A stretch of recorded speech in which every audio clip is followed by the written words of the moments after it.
Buenas tardes a todos. Gracias, Gastón. Justamente quería agradecer a Gastón y a Maxi que han hecho un trabajo excepcional para que esto saliera. Me parece que una mención especial para ellos, para que esto esté funcionando como está funcionando, tanto las presentaciones, el YouTube, y nos parecía fundamental, y esto lo quiero comentar rapidito, no obligar a la gente que venga, que todos accedan a la información, para nosotros es clave.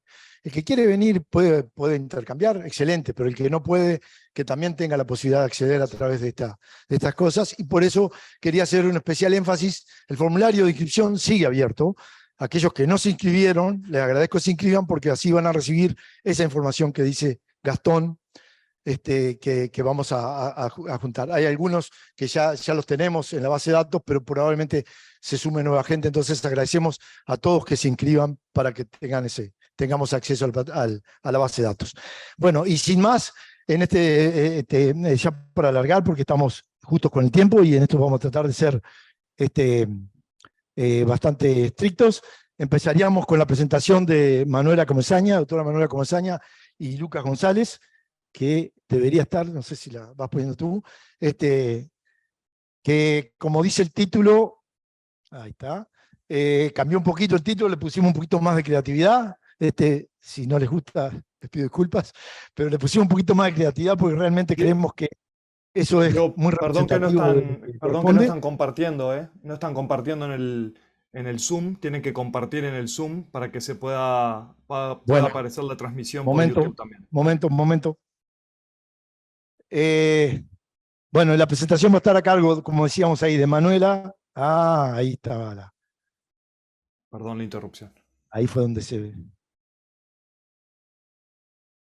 De Manuela Comesaña y Lucas González, y después al final de la presentación damos espacio a las preguntas y eso, y vamos al campo, como dijo Pablo, y ahí agrego que en lo posible vayamos. Hay un ómnibus disponible, hay micros, un par de micros, algunas camionetas, en lo posible vayamos los menos vehículos posible, porque si bien el camino está firme, pues las vueltas son complicadas.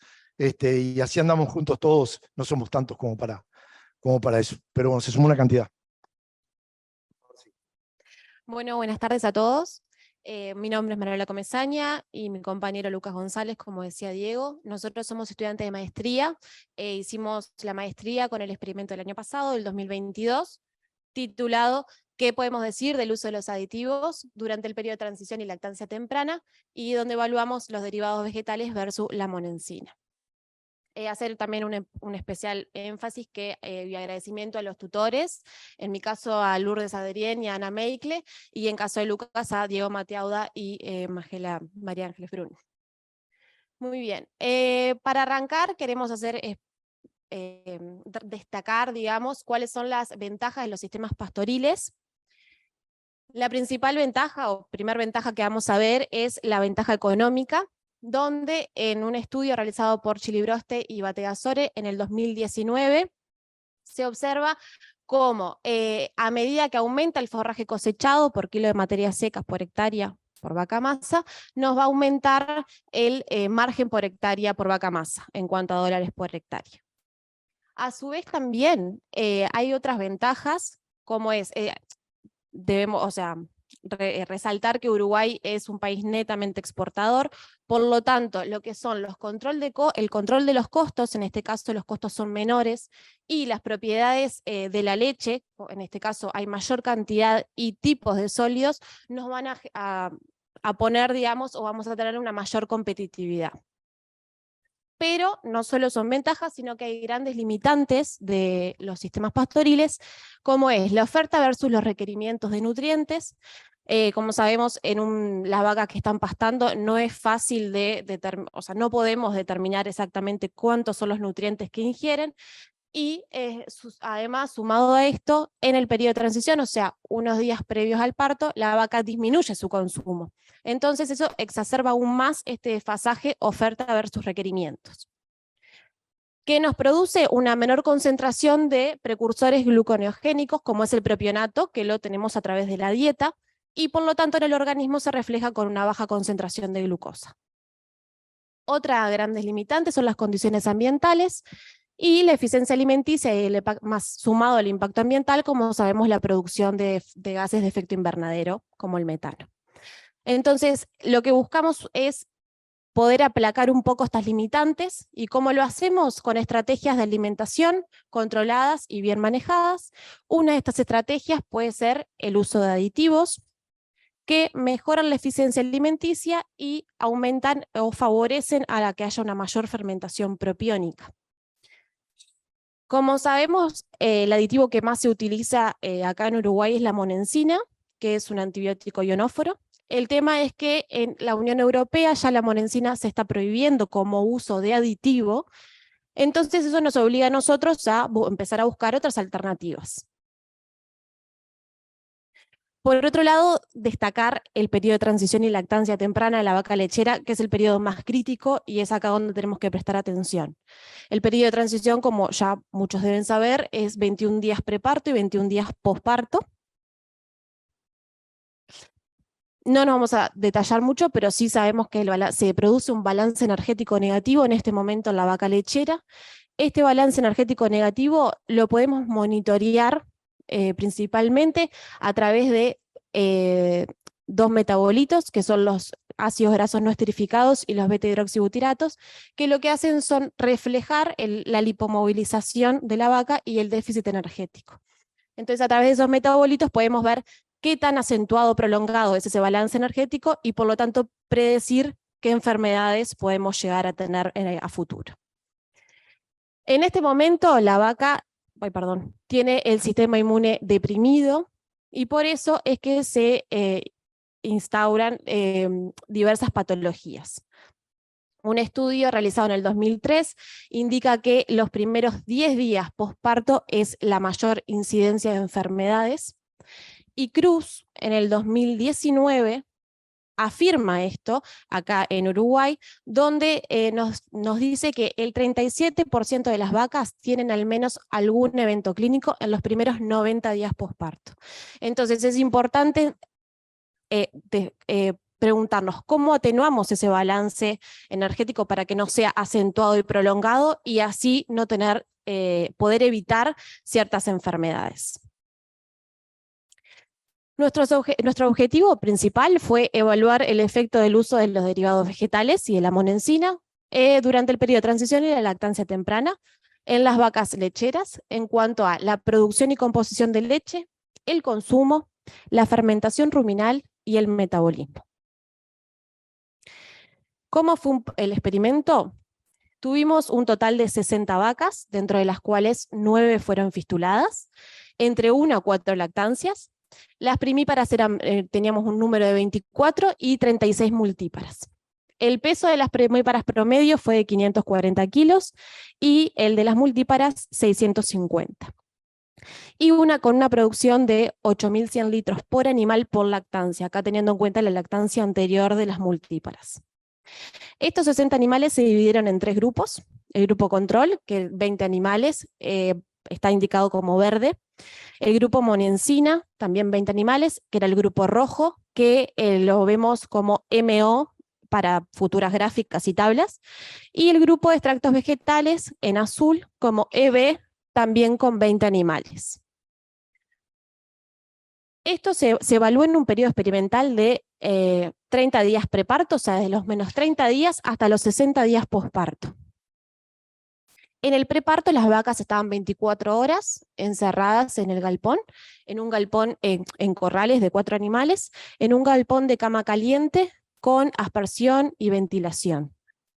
En este momento consumían una dieta totalmente mezclada en las 24 horas. Luego estos animales parían y pasaban a sistemas mixtos, donde en la mañana pastoreaban 7 horas con una asignación de 28 kilos de materia seca, y luego, después del ordeñe de la mañana iban a pastorear, y cuando entraban en el ordeñe de la tarde salían y nuevamente se encerraban en los galpones alimentándose con TMR hasta el ordeñe del día siguiente.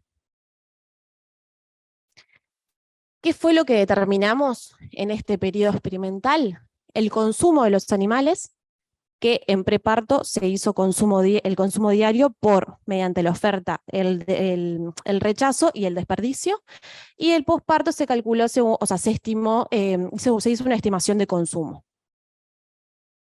Luego también se evaluó metabolitos y condición corporal una vez por semana en el preparto, donde se evaluaron la glucosa, NEFA, que son los ácidos grasos no esterificados, el beta-hidroxibutirato, el calcio, fósforo y colesterol.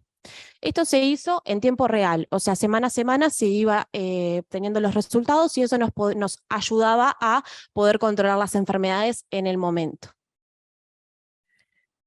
También se evaluó, se registró la producción de leche diaria y se evaluó la composición de leche, donde se registró la proteína, grasa, lactosa y la urea. Y por último, los parámetros ruminales, que se evaluó el pH ruminal, el amoníaco, los ácidos grasos volátiles y los protozoarios. Esto se hizo 2 días, lo que se hacía era 2 días consecutivos, se empezaba en la hora 0, 4, 8, 16 y 24, después de la alimentación de la mañana. Esto se hizo en 2 momentos, en el día 30 posparto y 60 posparto.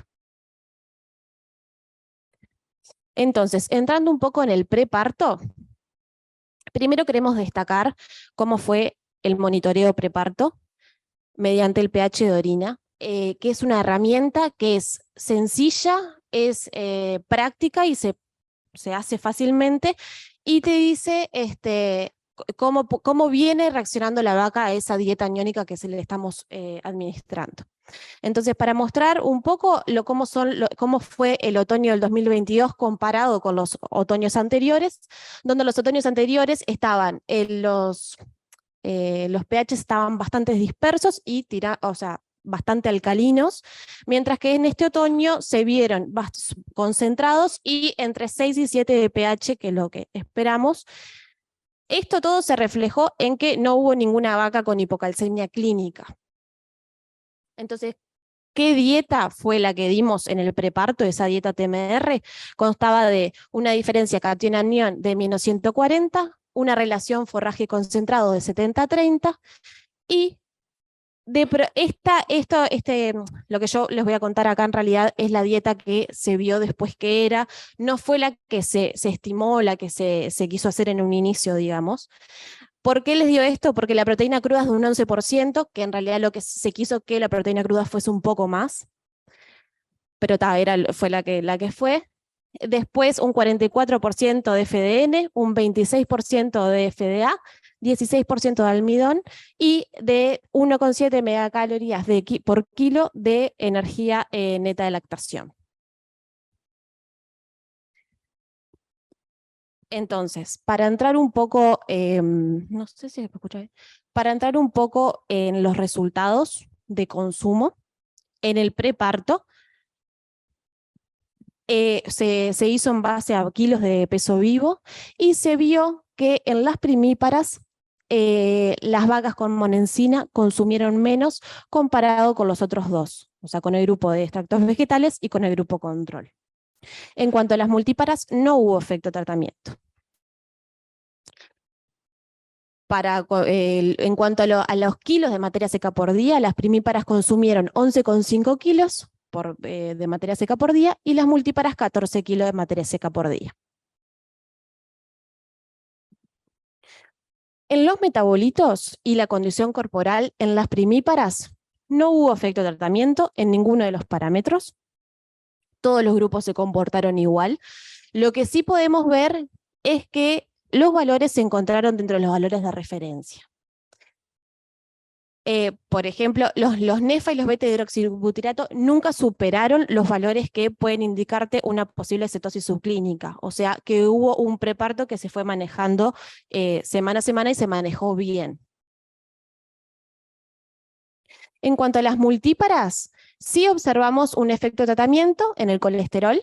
Las vacas con monencina, o sea, con aditivo de monencina, tuvieron más colesterol que las vacas control. Las vacas con extractos vegetales no difirieron de ningún grupo. Y también encontramos una interacción en tratamiento periodo de la glucosa, donde podemos observar que en el día -10 hay una bajada de glucosa en cuanto al grupo de extractos vegetales en comparación con los otros grupos. Esta bajada de glucosa también se puede ver en la gráfica de los NEFA y beta-hidroxibutirato, donde los días menos 10 empiezan a aumentar. Esto es completamente normal porque son, como yo les había comentado, metabolitos que reflejan la lipomovilización. Y a medida que nos acercamos al parto, la vaca empieza a lipomovilizar y por lo tanto empiezan a aumentar. Lo importante que queremos destacar es que fue una lipomovilización que fue moderada, porque nuevamente mostrarles, ninguno sobrepasó los valores de referencia.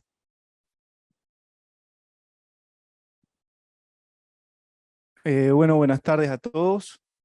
Antes de entrar en los resultados posparto, quiero resaltar dos cosas que mencionó Manuel a lo largo de su presentación. Una, la importancia del periodo de transición en la vida productiva de las vacas lecheras, y también más en nuestros sistemas, y también la importancia del monitoreo como una herramienta para tener buenos resultados.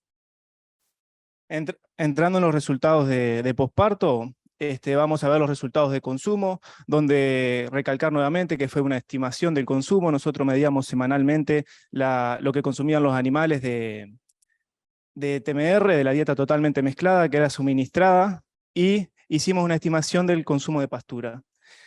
Como lo expresamos como porcentaje de peso vivo, y no encontramos diferencias a la hora de utilización de aditivos, ni un aumento ni una disminución. Acá tenemos el p-valor, eso significa que valores por arriba de 0,05 no son diferentes significativamente. Para tener una idea de lo que consumieron los animales, las primíparas consumieron 12 kilos de la dieta totalmente mezclada, que era suministrada en la cama caliente, mientras que las multíparas consumieron 14,6 kilos. Con respecto al consumo de pastura, las primíparas consumieron 4,7 kilos y las multíparas 6,1 kilos. Acá destacar nomás nuevamente que los animales tenían un turno de pastoreo y iban a pastorear en 7 horas. El consumo total de primíparas fue de 16,7 kilos, mientras que el consumo de multíparas fue de 20,7 kilos. Entrando en los resultados de producción y composición, nuevamente la producción se realizó una medición diaria utilizando medidores automáticos, y eso era registrado por el software Dairy Plan, mientras que la composición de leche fue realizada semanalmente en el ordeño de la mañana y en el ordeño de la tarde, y después esa composición se ponderó según la producción total del día, de cada ordeña. Voy a presentar los resultados de primípara primero y después voy a representar los resultados de multíparas. La producción, como kilos por día, con la utilización de aditivos aumentó. Es decir, como vemos, la utilización de extractos vegetales en la dieta produció 28,7 kilos. La utilización de monencina, 28,5, y el grupo control produció 26,5 kilos. Le vamos a mostrar cómo varió esa producción a lo largo de ese posparto temprano, que es esperable que, bueno, arrancaron con una producción de aproximadamente 23 kilos y tuvieron picos de 31. A medida que pasaba esa lactancia, los animales fueron aumentando su producción. Entrando a los resultados de la composición de la leche, nuevamente en primíparas, no vemos un efecto del tratamiento en las mayorías de las variables, pero sí encontramos un efecto, o observamos un efecto de la utilización de aditivos, nuevamente en la concentración de lactosa, donde la utilización o de extractos vegetales o monencina aumentó esa concentración de lactosa respecto al grupo control. Pero cuando vamos a ver la producción de lactosa diaria, no hubo una diferencia significativa. Lo que nosotros queremos recalcar de estos resultados, que aunque tuvimos un aumento en la producción de sólidos totales no fue diferente a la hora de utilizar aditivos, que es por lo que finalmente se termina cobrando. Y acá, esto lo dejé acá abajo, que es la leche corregida por energía. La leche corregida por energía nos dice la concentración energética que tiene esa leche. Se calcula a partir de la producción de grasa, proteína y lactosa, y como vemos nuevamente no hay diferencias entre los tres tratamientos, en realidad entre el grupo control y los dos tratamientos aplicados. Ahora pasamos a los resultados de producción y composición de leche en multíparas. Como vemos, no hay un efecto en la producción de leche a la hora de agregar un tratamiento, y la leche corregida nuevamente por la energía que fue secretada, no hay diferencias entre los tres grupos. Otra vez le mostramos cómo aumentó esa producción de leche a medida que transcurría la lactancia. Y si vamos a la composición de la leche, no tenemos diferencia en ninguna de las variables, ni en concentración de grasa, proteína, lactosa, tampoco en la producción. Y nuevamente, los sólidos totales no presentaron diferencias. No presentó diferencias a la utilización de aditivos. Pasando a los metabolitos, le presentamos los metabolitos en el preparto. Ahora vamos a ver cómo fue el metabolismo de esas vacas en el posparto. Y lo que vemos en primíparas, estos resultados son de primíparas, que hubo un efecto sobre la condición corporal a la hora de utilizar un tratamiento, en las concentraciones de beta-hidroxibutirato, que ya mencionó bien Manuela, qué significaban, y en las concentraciones de colesterol. La condición corporal fue mayor en el tratamiento monensina, en las vacas primíparas, respecto al grupo control. Y si miramos, la utilización de extractos vegetales se comportó intermedio entre los dos grupos. También vemos un efecto del periodo, que nuevamente es normal y es esperado en esta etapa, debido a que los animales para producir esa leche tienen que sacar nutrientes de algún lado, que no los está aportando el consumo porque, como dijimos, tienen un consumo deprimido. Entonces, lo que hace es moviliza las reservas corporales y entonces moviliza las reservas corporales y me lleva a una baja condición corporal, a una baja en la condición corporal de los animales. Nuevamente, en beta-hidroxibutirato, un metabolito asociado al déficit energético en ese periodo de transición, vemos que el grupo control tuvo una mayor concentración en sangre de beta-hidroxibutirato en comparación con el grupo extracto vegetales. Y en este caso, el tratamiento con monensina se comportó intermedio entre los dos grupos. El colesterol, en este caso, la mayor concentración fue dada por el tratamiento monensina, mientras que en comparación con el grupo control, mientras que extractos vegetales no presentó diferencias con ninguno de los dos y se comportó nuevamente intermedio. Respecto a lo que queremos nosotros decir de esa variación del colesterol, bueno, es que se mantuvo dentro de los rangos. Nosotros tenemos para el colesterol, a diferencia de los otros metabolitos, rangos donde el colesterol se comporta intermedio, y bueno, en este caso el colesterol se mantuvo dentro de los rangos para los 3 tratamientos. Solo para mostrar los valores de referencia allá arriba, todos los tratamientos se mantuvieron dentro de esos valores. En el resultados posparto, en los metabolitos y condición corporal de las multíparas, no tuvimos diferencias en casi ninguna variable. Sí encontramos una diferencia en la concentración de calcio sanguíneo, donde el tratamiento monensina presentó menores concentraciones comparado al grupo control, y en este caso, nuevamente, extractos vegetales se comportó intermedio. Estas dos gráficas son de los NEFA y de los beta-hidroxibutirato, y del beta-hidroxibutirato en sangre a lo largo de los dos periodos, y bueno, queremos destacar nuevamente, nosotros no queremos que las vacas estén acá, no queremos que las vacas tengan estas concentraciones de NEFA ni de estas concentraciones de beta-hidroxibutirato. Eso está asociado con una disminución en la inmunidad, como comentamos, y una disminución en la producción de la futura lactancia. Bueno, entrando en los resultados de Rumen, nuevamente, Rumen se midió en 2 periodos, en 30 y 60, y tenemos 2 efectos fuertes, uno en la concentración de amonio, en la concentración de protozoarios, pero antes quiero destacar esto, la fermentación propiónica, donde los tratamientos, o donde la utilización de extractos vegetales tendió a aumentar la fermentación propiónica. Como dijo Manuela, es importante la fermentación propiónica o la producción de propionato, bueno, porque es el principal precursor de la glucosa para la vaca. Además está asociado cuando aumentamos la fermentación propiónica, a un aumento en la energía disponible que va a utilizar el animal, y posiblemente una disminución del metano debido a cómo se hace el proceso. Queremos mostrar el pH ruminal, cómo se comportó. Nosotros estamos viendo las medias ahí. Nosotros hicimos mediciones cada 4 horas y acá vemos una media. Pero cómo se comportó ese pH a lo largo del día de la vaca. Los animales se mostraban en la hora 0, se iban a la pastura, ingresaban a la pastura, y ahí cuando entraban a comer se arrancaba a contabilizar este tiempo. Como vemos, hay una variación a lo largo del día en el pH, los animales consumen el alimento acá, se arrancan a fermentar, llegan al galpón de cama caliente, son ordeñados, consumen el suplemento, y ese pH baja.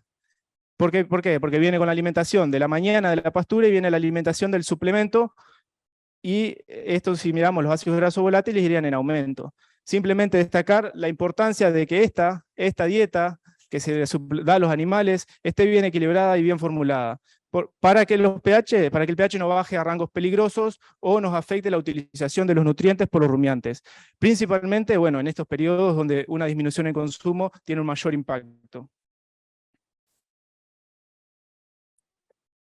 Entrando en los resultados de amonio, uno de los efectos fuertes que le dijimos, una disminución en la concentración de amonio. Los animales estaban pastoreando en ambos casos, siempre que se realizó una medición ruminal en el posparto, los animales pastorearon alfalfa. Nuevamente, ingresaban a la pastura y como vemos, las concentraciones de amonio aumentaron en ambas situaciones. Y simplemente para comentar por qué medimos el amonio, bueno, este aumento de amonio es necesario tener concentraciones de amonio en el rumen, porque las bacterias lo utilizan, y principalmente bacterias celulolíticas, pero cuando estas concentraciones se dan a altas tasas y muy excesivas, las bacterias no tienen la capacidad de utilizar todo ese nitrógeno que está disponible, y por lo tanto lo que pasa es que el amonio es absorbido, como tiene una rápida absorción por el rumiante, se absorbe, el rumiante lo pasa, lo transforma a urea y se elimina por orina. Esto tiene dos impactos. Principalmente, eso tiene un costo energético para el animal. La transformación a urea tiene un costo energético y además esa orina va a emitir una mayor concentración de gas de efecto invernadero, en este caso de óxido nitroso. Por lo tanto, tener esta curva de amonio puede ser beneficioso a la hora de utilizar el nitrógeno que nosotros le estamos dando en la dieta. Nuevamente les quería, esto quedó, que ingresan a la pastura y vemos cómo aumentan esas concentraciones, relacionado al consumo de una alfalfa de otoño. Y terminando como conclusiones e implicancias, mensajes que queremos dar, la utilización de aditivos mejoró la producción en primíparas, pero cuando vamos a ver la composición, la producción de sólidos, no tenemos diferencias. Nosotros dejamos acá la eficiencia productiva como signo de pregunta, porque todavía lo estábamos viendo y hay que confirmarlo, queda trabajo por hacer todavía para decir eso. La utilización de aditivos no afectó el metabolismo de las vacas, pero sí encontramos una modificación en la fermentación ruminal, principalmente en el metabolismo proteico del rumen y en la fermentación propiónica. Y nosotros pensamos la utilización de aditivos como una búsqueda para mejorar la eficiencia a la hora de utilizar los nutrientes en nuestros sistemas productivos, resultando esto en una mayor producción animal. Y también tener en cuenta que esta modificación del metabolismo proteico, y esta modificación del metabolismo proteico o del metabolismo de la fermentación propiónica puede tener un impacto ambiental, que en este caso nosotros no hemos evaluado todavía, pero no obtuvimos respuesta en la performance, pero hay otras implicancias a la hora de utilizar aditivos, no solamente esperando una respuesta en la producción. Y otro mensaje importante, el periodo de transición como un periodo crítico para la vaca lechera, y que el monitoreo es fundamental. Hacer un buen control de este periodo nos va a asegurar o nos va a hacer más fácil la producción o la lactancia de ese animal. Y acá tenemos herramientas disponibles a campo. Es decir, hacer un monitoreo con las herramientas disponibles a campo es importante. Como dijo Manuela, la medición del pH en orina, mirar las botas, mirar el llenado ruminal, mirar la rumia de los animales, son herramientas a campo que lo podemos hacer cuando vamos al tambo, y eso nos va a ayudar mucho y nos va a impactar en esa futura lactancia. Y los metabolitos confirman los resultados. Tenemos un balance moderado, un balance energético negativo moderado en el preparto y en el posparto. Y esto es algo que todas las vacas lecheras lo van a tener, no se van a escapar. Están nosotros, qué tan profundo o qué tan profundo es ese balance energético negativo, y atenuarlo lo máximo posible es una herramienta para mejorar esa futura lactancia del animal. Principalmente este fue un trabajo que abarcó a muchas personas. Eso es debido a que se quería integrar todos los procesos, desde el metabolismo animal, la fermentación ruminar la producción de leche y hay más cosas todavía. Entonces, agradecerle a los estudiantes de grado, al personal de campo del Tambo, y bueno, los estudiantes de posgrado y a los investigadores que estuvieron involucrados en este proyecto. Y bueno, hasta ahí estaríamos.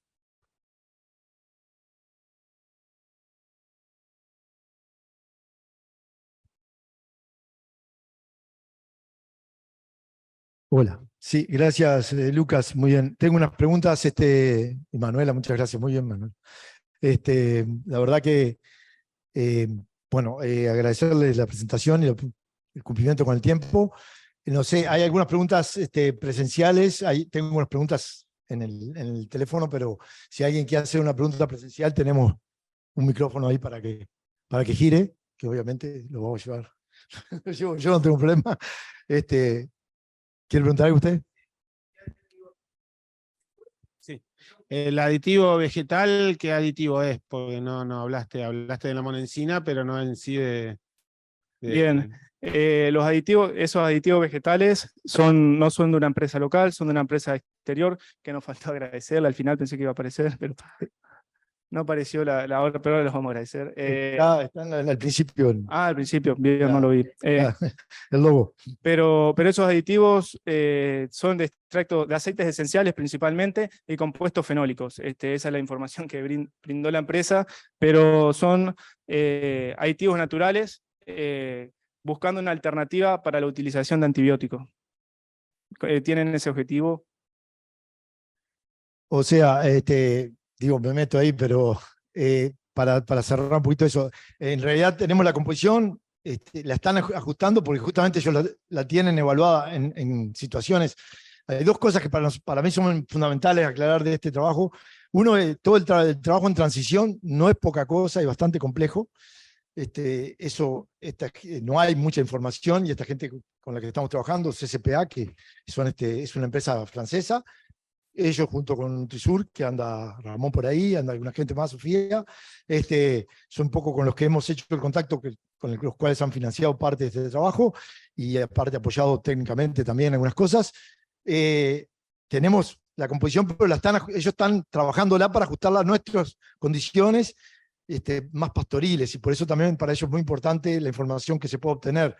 O sea, en el momento obtuvimos esto, pero hay ajustes que hacer y tenemos cuántas partes por millón de cada uno de los aceites esenciales, curcumina, la piperina, Sí, derivado de la menta, etc. Yo ahora no me lo acuerdo de memoria, pero si les interesa en particular, por los polifenoles, etc.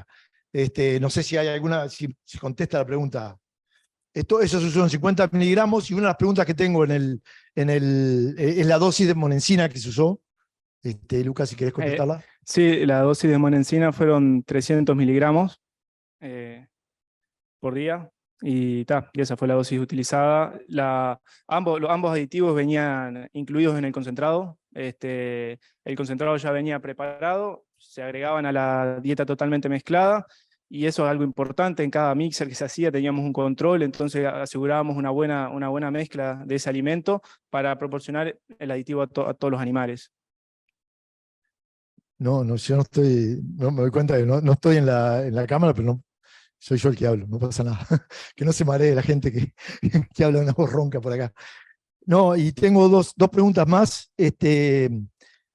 Una dirigida más particularmente a Manuela y a Lourdes. Si bien no se encontraron hipocalcemias clínicas, ¿encontraron subclínica? ¿Los niveles de calcemia no eran un poco bajos? Sí. Sí, en realidad sí. Fueron todos fueron bajos, las multíparas sobre todo. Siempre tuvieron niveles de menos de 2, diría, pero clínicas no se vio ninguna. Las primíparas sí se comportaron bastante bien y no sé si querías aclarar algo más. Una aclaración porque me mandaron esta captura de pantalla de otro trabajo. Ojo con el calcio, que en algunos lugares lo presentan como milimol por litro. Nosotros son miligramos. Acá nosotros presentamos milimol por litro. Para considerar una vaca con hipocalcemias subclínicas, hay algunos autores que hablan de por debajo de 2,2 o 2 milimol por litro. Ustedes vieron que algunas vacas, en las multíparas principalmente, les da 1,9.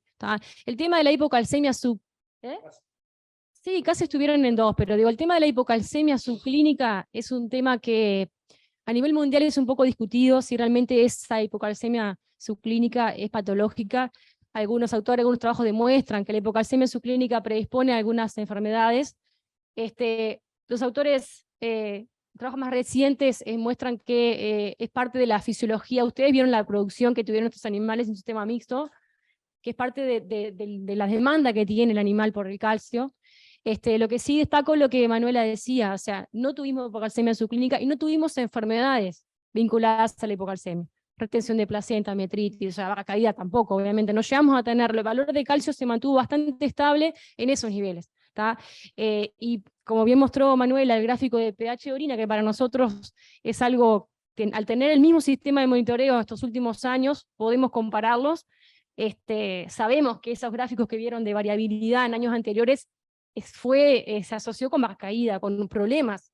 Y este año pasado, cuando hicimos el trabajo, además de no tener valores tan bajos de calcio que son indicativos de una hipocalcemia clínica, que tendría que estar cerca de 1 para que tengan idea de los valores de calcio que llega a tener un animal con hipocalcemia clínica, bueno, notamos que los animales no tuvieron problemas de enfermedad vinculados a la hipocalcemia. Entonces, la verdad que el tema de la hipocalcemia, hay ahora trabajos a nivel nacional que se van a hacer, relevamiento a nivel de predio, para seguir trabajando, pero si ustedes evalúan, la mayoría, hasta el 70% de los trabajos de la doctora Gretel Rupperter, que trabaja con nosotros también, muestran que hasta el 70% de las vacas en Uruguay tendrían valores de calcio por debajo de 2, o sea, es altísimo. Hay que ver si eso realmente se corresponde con después con las enfermedades vinculadas a la hipocalcemia. Pero está bien la observación, pero no era el valor de 8, no, el valor mínimo sería 2 para definir hipocalcemia. Te saco el micrófono, se nos va el tiempo, basta hipocalcemia. No, y hay otra pregunta acá, bueno, aparte tengo el saludo de la gente de Francia que está escuchando atentamente, y les agradecemos los comentarios, tenemos cosas para seguir trabajando, pero tengo otra pregunta más que dice, ¿qué pH urinario recomiendan para asegurar baja proporción de hipocalcemia subclínica? La pregunta, la sellada. ¿Alguien se anima o largo yo nomás? No, un 6,8 más o menos habíamos hablado. 6,8. Entre 7. 6,8. No, entre 6 y 7. 6 y 7. Sí, ahí va. No, lo que iba a decir es que el pH buscado es entre 6 y 6,5, y que principalmente es una medida para la hipocalcemia clínica, no es para la hipocalcemia subclínica. Sí, con esa baja en el pH del metabolismo del animal, lo que estamos haciendo, estamos trabajando sobre el metabolismo del calcio del animal, facilitando que se movilice calcio y salga a la sangre. Pero ese es el objetivo de tener un pH controlado en esos valores.